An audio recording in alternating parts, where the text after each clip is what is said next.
અમદાવાદના નરોડામાં અનેક લોકો છે તેમનું ટોળું એકત્રિત થયેલું હતું। પોલીસ ઇન્સ્પેક્ટરના સાથે દલીલો ચાલતી હતી, બબાલો ચાલતી હતી કે છેલ્લા 17 દિવસથી આ દીકરી ગુમ છે અને કેમ તેમને હજી સુધી નથી શોધી શક્યા। આ મામલે જે ઘર્ષણ થયું અને જે વિડીયો સામે આવ્યા તેની જો વાત કરવી છે। વૈષ્ણવજન તો તેને કહીએ જે પીડ પરાઈ જાનાને રે। નમસ્કાર, આપ જોઈ રહ્યા છો નવજીવન ન્યૂઝ અને હું છું આપણી સાથે તોફિક ગાંચી। અમદાવાદના નરોડા પોલીસ સ્ટેશન વિસ્તારમાંથી બે દીકરીઓ છે તે ગુમ થાય છે। બંને દીકરીઓ સગીર હતી। પોલીસ મહેનત કરે છે, એક દીકરી છે તેને શોધી લાવે છે, પરંતુ બીજી દીકરી છે તેને આજે 17 દિવસ થયા ગુમ થવા હોવા છતાં હજી સુધી કેમ નથી મળી તેની માંગ સાથે દલિત સમાજના આગેવાનો અને સંગઠનના હોદ્દેદારો પહોંચ્યા હતા નરોડા પોલીસ સ્ટેશન અને તે સમયે તેમણે સૂત્રોચ્ચાર કર્યો, વિરોધ દર્શાવ્યો, તેમણે આ મામલે આક્રોશ પણ વ્યક્ત કર્યો અને પોલીસ ઇન્સ્પેક્ટરના સાથે બહેસ પણ થાય છે, બોલા ચાલી પણ થાય છે અને આ મામલે સંવાદ પણ સામે આવ્યો છે।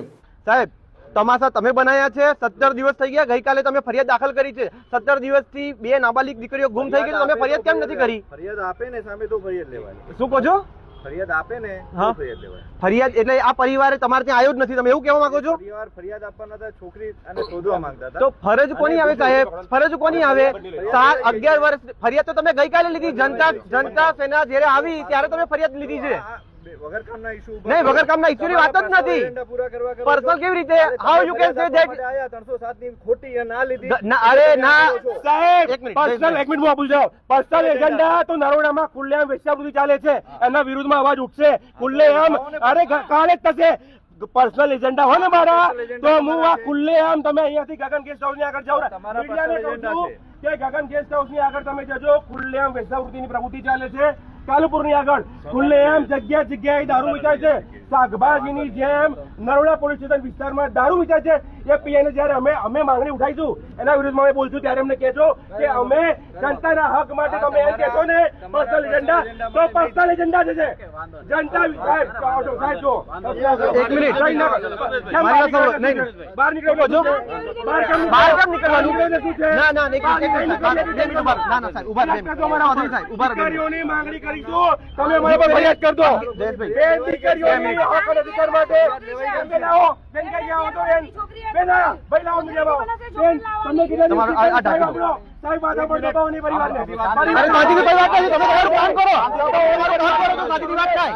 તમે તમારું કામ કરો, તમે આટલો પાવર તમારા કામમાં કરો ને, તમે કામમાં પાવર કરો ને આટલો। અરે 17 દિવસથી તમે, અરે જરૂર નથી એટલે તમે અમારો પગાર નો જરૂર નથી એટલે 17 દિવસ થઈ ગયા, વચ્ચે સમાજના આગેવાન છીએ, તમને શરમ આવી જોઈએ। તમે હપ્તા ખાવ છો, તમે વેચાવૃત્તિ ચાલુ કરાવો ને, દારૂ બંધ કરાવો ને, હપ્તા ખોરશો, તમારે પોતાને શરમ આવી જોઈએ તમને। નરોડા પીઆઈ શરમ કરો, નરોડા પીઆઈ શરમ કરો। એમ નહીં, ઉભા રહો 2 મિનિટ, મને ના ના ના ના 2 મિનિટ ઉભા રહો।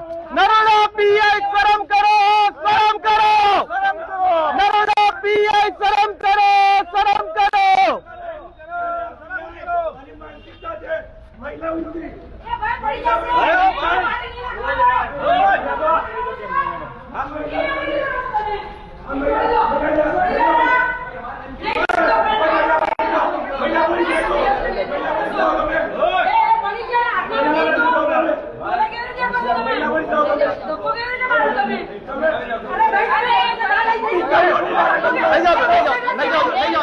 લઈ જાઓ કૃપા લઈ જાઓ છો, અહીંયા બેસી જાઓ, બેસી જાઓ બધા, બેસી જાઓ।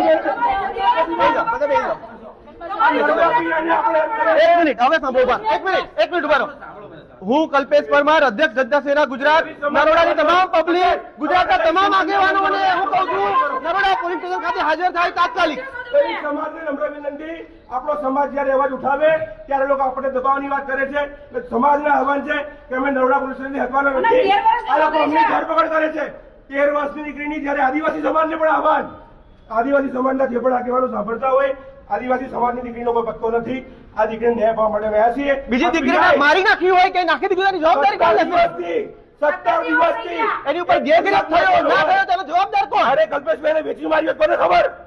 આમ જે પ્રકારે અમદાવાદના નરોડા પોલીસ સ્ટેશનમાં ભેગા થયેલા દલિત સમાજના આગેવાનો અને સંગઠનના હોદ્દેદારો આક્રોશ વ્યક્ત કરતા કહેતા હતા કે 17 દિવસ થયા છતાં કેમ હજી સુધી પોલીસ છે ત્યાં દીકરીને શોધી નથી શકી, કેમ પોલીસ પૂરેપૂરો રસ નથી લેતો, તેઓ પણ તેમણે સવાલો ઊભા કર્યા હતા. આ પ્રકારના સમાચાર માટે નવજીવન ન્યૂઝ ચેનલ સાથે જોડાયેલા રહો. નમસ્કાર.